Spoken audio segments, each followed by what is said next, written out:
What is going on, YouTube? Welcome back to another video, kind of picking up where we left off. I got majority of what I need for the bottom end of the motor, a little bit of the top end too. So I'm gonna go over everything here. Let's get right to it.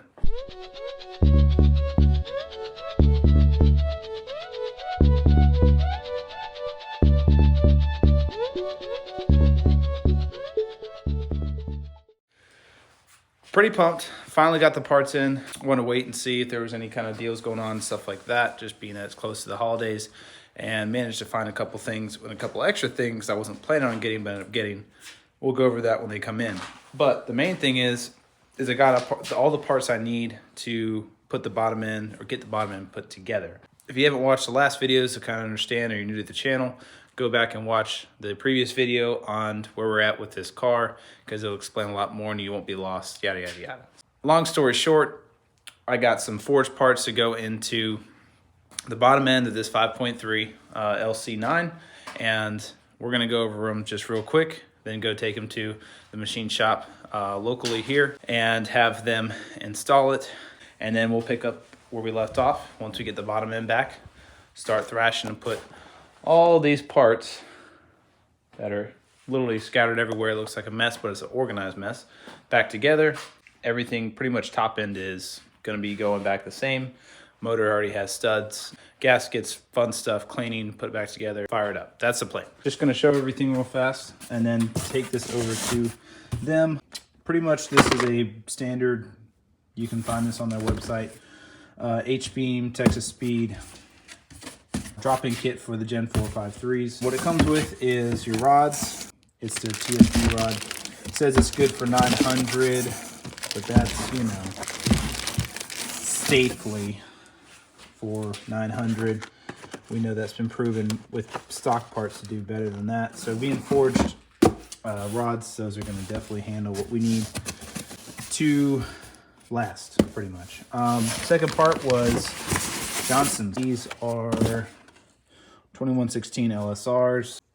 These are the link bars, lifters, and they are the axle or slow leak down oiling ports. They're right there. Main bearings. These are the standard, your part number. You can add this as a drop down on their website. And then also these are the Molly or Cleveite rod bearings.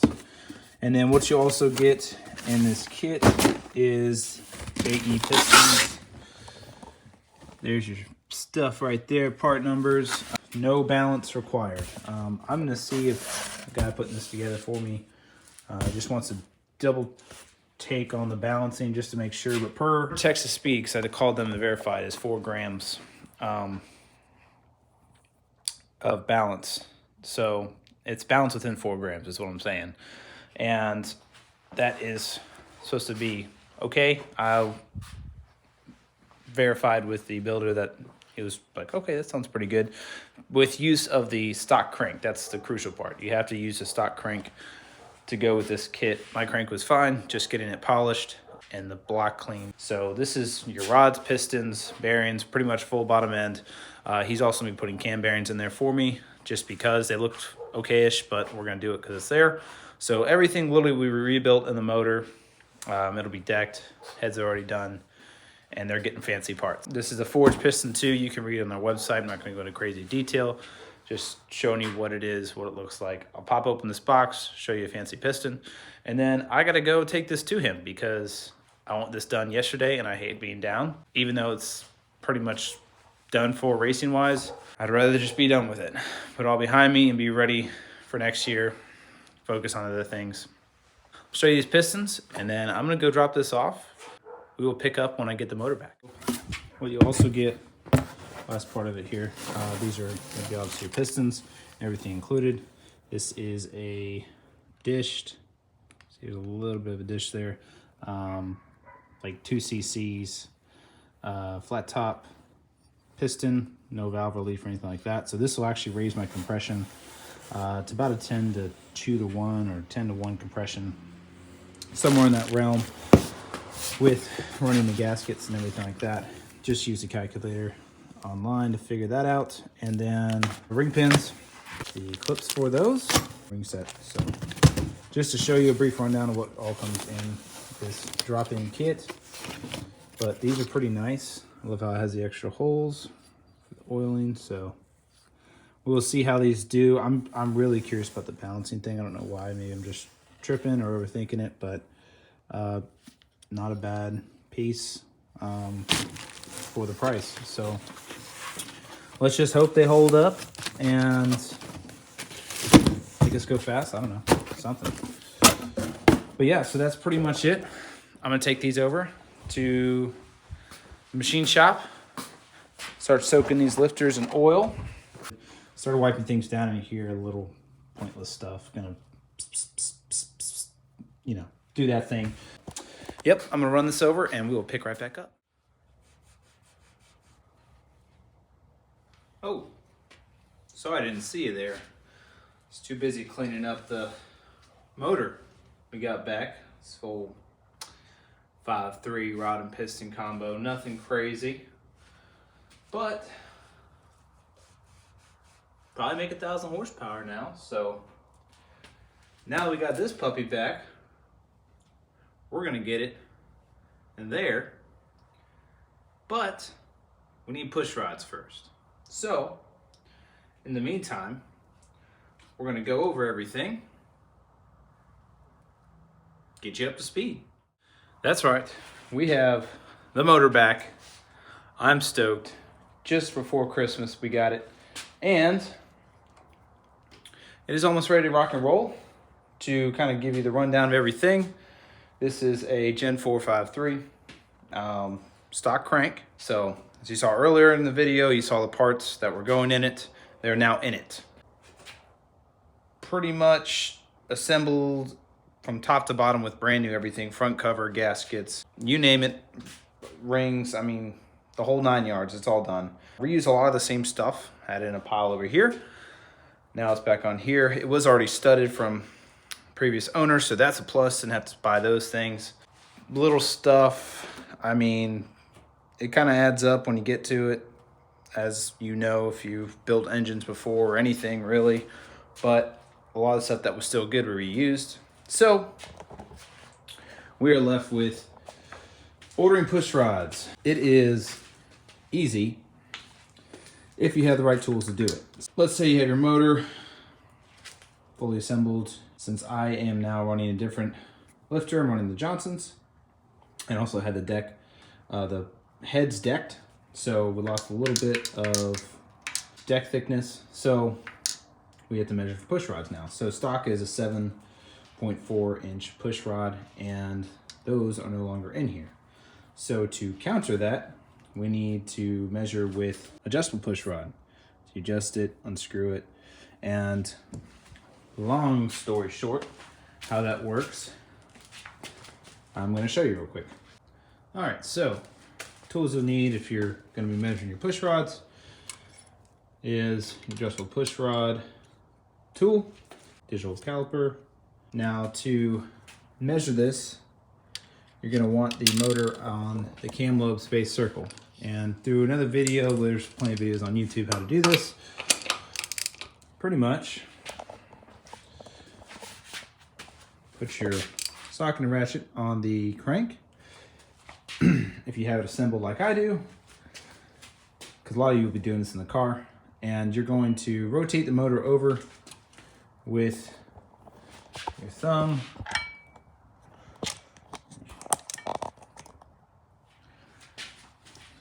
So you're going to rotate the motor over with one hand and have your thumb on the tip of the push rod. And as you do this, you'll feel the push rod start to go down. You'll see my thumb's kind of going down here. And we're going to do a full rotation until we come back up with the motor or with the push rod. And once we feel the push rod just start to come down, we'll go back a hair and we'll know that we're at the peak of that lobe. It's coming up and starting to go back down. So I'm going to back it up a little bit. And we're at 12 o'clock. right there on the tip of that cam lobe. So I'm gonna come down here. This is, ignore this is from the last one I did. I'm gonna find 12 o'clock here, and looks about good. I'm gonna make a cross because I don't wanna mess up with that one. All right, so you're gonna do a full rotation, and that will equal, not a full rotation, half rotation on the cam. So this will put the cam now at the base circle of, not the peak, of that cam lobe. You don't want to do that at the peak. That'll give you a bad measurement. This out of the way. All right, so I'm gonna rotate the motor. Oh, wrong way. One full rotation. And there we go. So now we're on the cam's base circle. Get your rocker. Also make sure that the cam or the push rod is sitting on the cup properly. Did that a couple times where it wasn't sitting in there all the way. So right there, you want to have side to side, but you don't want up and down. So you get your lifter tap. So we're just gonna rotate the push rod. All right, so I'm gonna, now that I got no play, but a little bit of side to side, you're gonna rotate the motor 2 full turns. And what I also like to do as well is put a little Sharpie mark so you can see where it starts, and as it sweeps, it'll clear the Sharpie mark. You want to go pretty much from tip down to tip. So this has already been done. So we're going to rotate the motor full 2 times, and then check the rod, push rod length.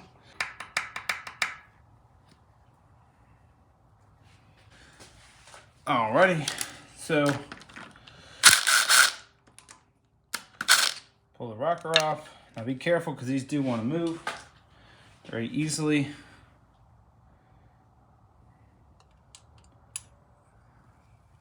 Try not to move it. Whoop, there we go. All right, so zero this back out again. And 7.527. See that there. 7.527.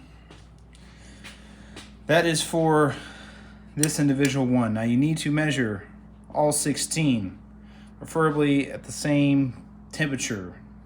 I did this literally inside my house because my house stays at 71 degrees. So this being aluminum block, tolerances changes with the temperature. If you're doing this in the summertime, you start at 8, by the time you're done it's 10. It could be 20 degrees different, and that will change your overall measurement. So manufacturers just do this at the correct temperature as possible, and should be good to go. So that's basic how you do this. Do that through all 16 twice and get your measurements. I'll be ordering custom push rods, more than likely, just because I think the lowest was 5.2 or highest was 5.27, and lowest was 5.15. So I don't know. I gotta figure that out still when they open back up after the new year, and then we'll order push rods. But there you go. That's how you do that. That's the gist of everything. We have literally almost completed the whole list of this winter teardown. I'm doing really good on time. I'm really pumped because as soon as I'm done with this and the car's back together, I can schedule a dyno day, which I've been wanting to do so bad, just to see how this is going to do, and for you guys to see how this is going to do. You might have a similar project and want to know, hey, will this work with this setup? And I'll be here to show you. So other little things I was going to get done, painted all this up. Will be getting teardrops, but everything's good here. Still need to do the brake master cylinder. That's pretty much it, but basic stuff here for the people who want to make 1,000 horsepower, give or take. This is it. 5.3 Gen 4 rods and pistons, gap your rings.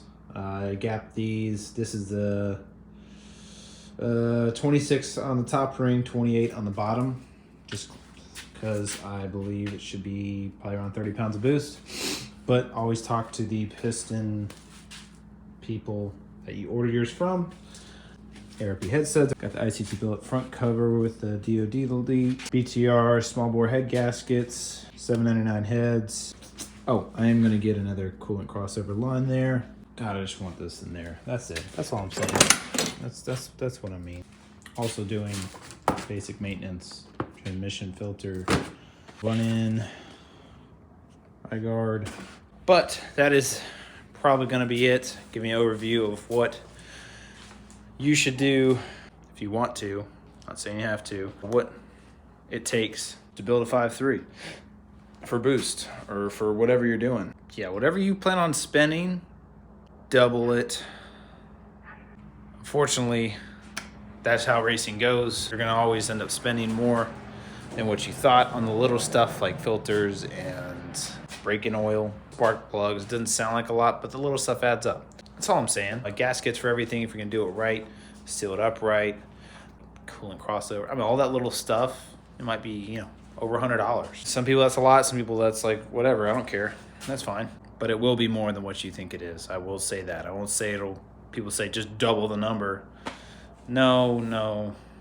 Don't always, I wouldn't say double the number, but it can be. It depends how far you take it. That's all I got. I'm going to wrap this up because no one likes to hear me talk. I'm really going to be stuck until I can get a dyno day. I got to put heat cycles in it and then drain the fluid out, put fresh fluid in it, and I'll be ready to go to a dyno so we can see what she makes. But stay tuned because that stuff's coming. It's about to be the new year.